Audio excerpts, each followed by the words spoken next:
Huge departures from the game, the return of signature game outfits, about 500 cases of foreshadowing, and a backstory to just rip your heart out. This episode has so much good stuff. Today I'm back to recap episode 3 of The Last of Us and delve into the smaller details you might have missed, game parallels, as well as plenty of behind the scenes information. There are no future spoilers in this video, so if this is your first adventure into the world of The Last of Us, fret not, you are in safe territory.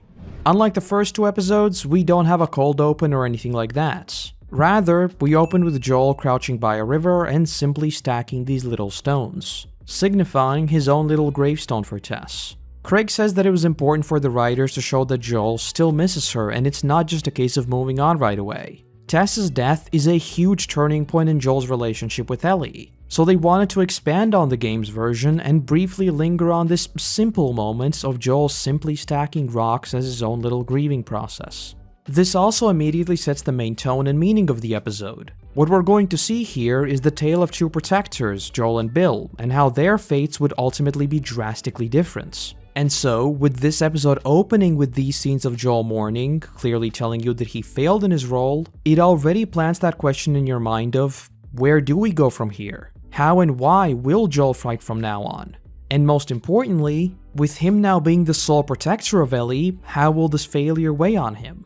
Speaking of which, now that they are on their own, we also begin to properly dive into Ellie's dynamic with Joel as she begins asking more and more questions and just talking to him. Which is when we get this brief exchange between them where Joel says, 5-hour hike. We can manage that. In my mind, this little scene just begins to show us how their jaded nature will slowly begin to fade away, and how their relationship will develop now that, again, it's just the 2 of them. And I think Ellie's positivity in this case is also her simply saying, we've been through some hard stuff, but a 5 hours walk is not that bad. I'm sure we'll be fine. She knows Joel is hurting over Tess. She also clearly feels the weight of that loss, but she just tries looking forward and maybe this 5-hour walk will spark a new relationship between them. And side notes, one thing that I think HBO has nailed thus far is the variety in environments. In many of these sorts of apocalyptic series, we'd usually be limited to a small space in some woods or something like that. Mostly just because dressing up entire environments to look apocalyptic is very, very expensive. Though with The Last of Us, the story is literally all about traversing half the country, and so we've already seen the countryside, the QZ, the very heart of the destroyed city, many elaborate buildings, rooftops, the vast woods. Now with Bill, an entire town he has taken over, and if you've seen the preview for the upcoming episodes, we still have many environments left to explore. So big thumbs up for the budget flexing. Also note how Joel here mentions that he is looking out for people, which is very much foreshadowing some specific run-ins in the very near future. Like I've mentioned in the past couple of episodes, because the game is sort of action-centric, a lot of these gameplay segments with enemy encounters are removed, and only the super story important ones remain. I think we'll be seeing plenty of those very soon, so just keep that in mind for now. Another thing to note here is Joel talking about Bill and Frank, but only mentioning that Frank is nice and not even saying anything about Bill. This of course just hints toward the nature of their relationship, which we learned about in this episode. Put simply, they kinda sorta can't stand one another, but they also respect each other. So I think this is just subtly hinting toward that dynamic. Also, when talking about guns, Joel mentions that people tend to miss a lot. Might be me overthinking it, but it does make me wonder how they'll handle gunfights in the series. Because in the game, obviously the game mechanics take front stage and people do tend to have pinpoint accuracy from time to time. Something that wouldn't realistically occur that much. In the hideout with the supplies, we see a curious scene of Ellie and an infected where, in a quite sadistic tone, she first carefully examines it and almost plays with it before ultimately stabbing it. Considering she asked Joel about whether or not it feels wrong killing them, knowing that they were people once, this morbid fascination of hers is something to keep in mind. Another thing to note is Ellie's obsession with the Mortal Kombat 2 cabinet and that her friend knew everything. This is something that will get expanded on in future episodes, so just keep that in mind. Also, Joel here stashes the M4 or whatever kind of specific rifle model that is. In the game, this is one of the very final weapons you get, so we may actually be zeroing in on the gun progression from the games as well, with them forgoing the rifle and seemingly most of Bill's stash at the end of the episode. A great scene we get here is Joel and Ellie walking and simply talking about all sorts of things. They see the plane where the signature Ellie bombardment of question begins, etc, etc. The next episode should feature a lot of these great moments from the game where they simply banter around, so that is something to look forward to as well. Also, Joel expands on what they know about how the apocalypse started, saying that no one really knows for sure, but it's probably some kind of basic staple food like flour. I talked about the flour theory in the last episode, so feel free to check that for more information on that. But note how he briefly pauses and then specifically mentions pancake mix, clearly referencing Sarah. Bread, cereal, pancake mix. Also, while remembering the date on when the world fell might not be a huge deal on the face of it, I mean, it was literally the start of the apocalypse, right? I think for Joel, there is a far greater argument to be made that he remembers it not because that's the day when the world died, but rather because it's the day that Sarah died. Again, with the protector themes of this episode, it also alludes to the fundamental clash in Joel's mind of wanting to give up that role since he has now failed to protect both his daughter and Tess. But he also clearly acknowledges that, for the time being, Ellie has no one else. And so, he once again finds himself caring for, coincidentally, a 14-year-old girl. And to immediately illustrate that, we right away see how Joel is already trying to keep Ellie from seeing pointless cruelty that happened with the QZs, telling her that they'll just go around. Ellie does of course still go ahead and see it herself, but the intention of protecting her from what is comparatively not even that bad is very much there. We then go way back in time to 2003, and see the people whose skeletons we just saw being packed up to go to the QZ. But as we bounce around between these different cameras, we finally cut to Bill in his bunker, immediately painting him as prime meme real estate of being your typical conspiracy nut, who is also a very firm believer of owning half a weapons store stock to protect his little home. Because you know, switching weapons is faster than reloading, I guess. And to further that point, we also get his signature line. Not today, you New World Order jackboot. Though interestingly, this line was never actually meant to be spoken out loud. Rather, it was written as inner monologue of what the character was thinking just to get the actor in the role. But with Offerman being the legend that he is, he demanded that he say it out loud, which I think was 100% the right call. Also, note him running around with a gas mask, which might be a slight nod to the game where the infection did spread through airborne spores. As for his little shopping and building spree, I think this is another case of what we've heard before of the team behind the series designing it for two different audiences. In the game, when Joel makes it to Bill, he falls into one of his traps. That is effectively how we find out about his whole obsessive persona. So I think for those familiar with the game, this was just subverting those pre-existing expectations. And more on this in a minute as well. We then cut 4 years into the future to 2007, where we see that he has already taken over the entire town. Oh, and fun fact, apparently there was a flood when they were filming, and none of the houses in Bill's town actually have roofs, and all of them are VFX, so that's pretty neat. Maybe one of you caught it while watching the episode, I personally would have never known. But anyway, soon thereafter, we see the arrival of Frank. And right away, this is a huge departure from the game. In the game, we meet Bill, we get some nods and hints toward his relationship with Frank, and that is about it. We never really learn of their backstory, we never really learn of how they met or anything like that. Not only that, in the game, their fate is massively different. We know that they had a falling out, Frank left Bill, but got bit somewhere along the way, and Bill was left to fend for himself. Craig talks about how such massive departures are always risky, especially when you change out the entire fate of a character, with Bill obviously dying by the end of the episode while he is still alive in the game. To me, Bill was always one of my favorite side characters in the game, but I also felt like he was extremely underutilized. So while I went into the episode with mixed thoughts about such a huge departure, by the end of it, I was all in on HBO's take of the story. Some might get mad, sure, but the game story is still always there for those who want to experience it. But to me, the show just brought a difference in perspective. Both Joel and Bill are protectors by their very nature. Joel failed with both Sarah and Tess, but Bill succeeded till the very end. Which then obviously leads us into Joel now once again having someone to fight for and protect in Ellie. The game, on the other hand, contrasted Bill and Joel, where Joel has something to fight for while Bill no longer does. He's just surviving on his own with no real goal.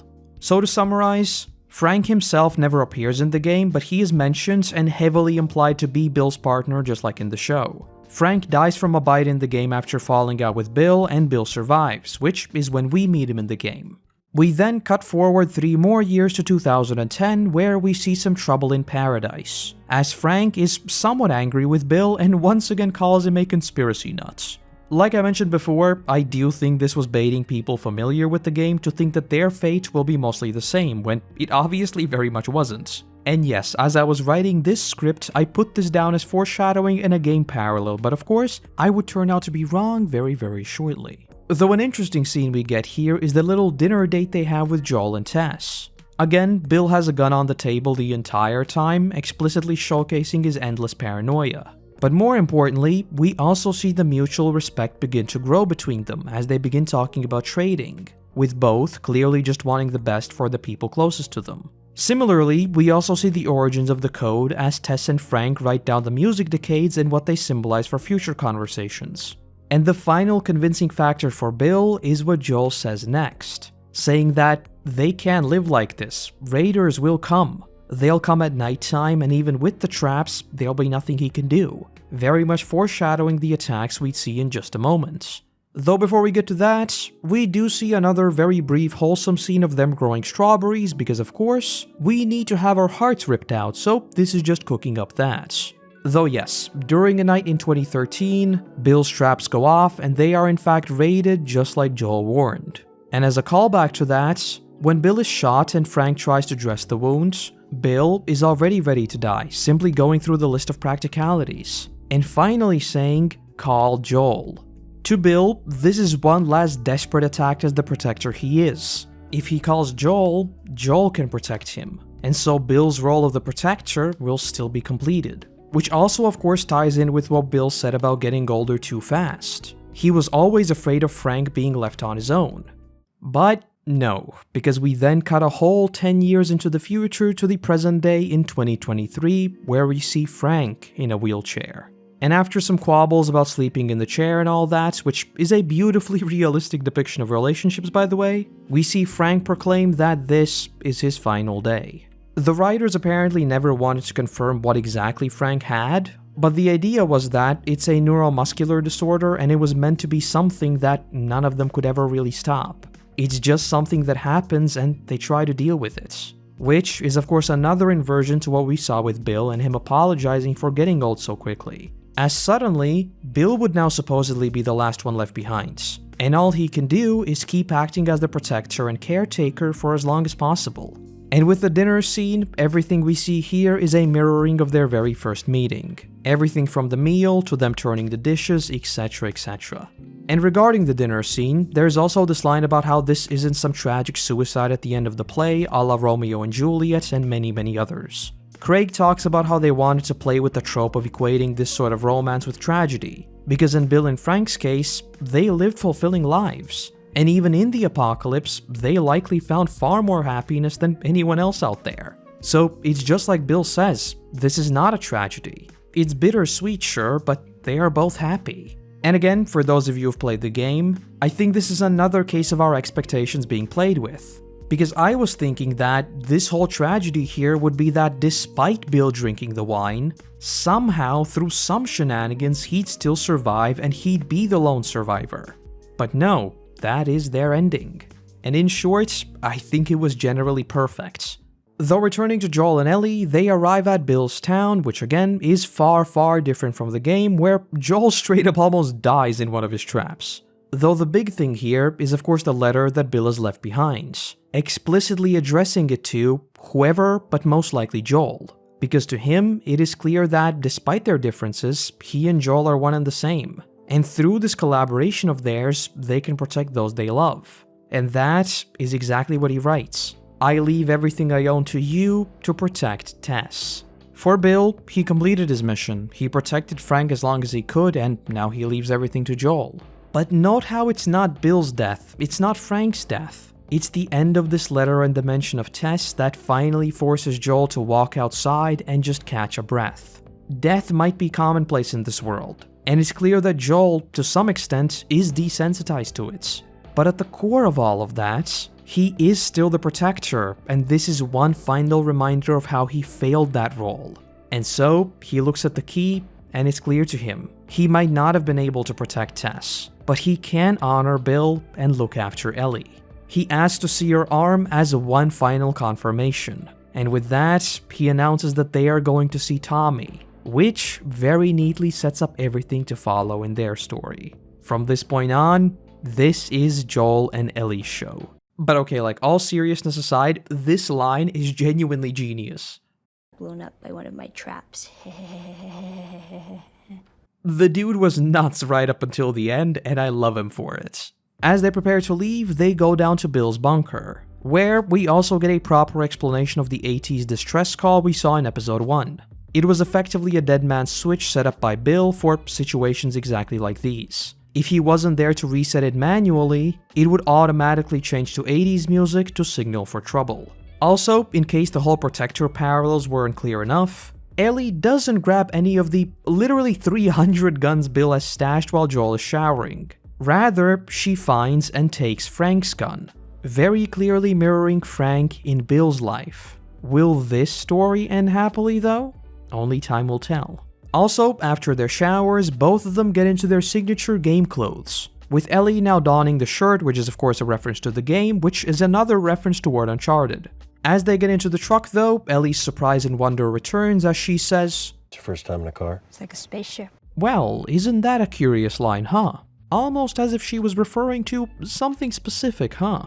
Also, note the small scene of Joel telling her to put on the seatbelt. The most typical parental thing you could ever do.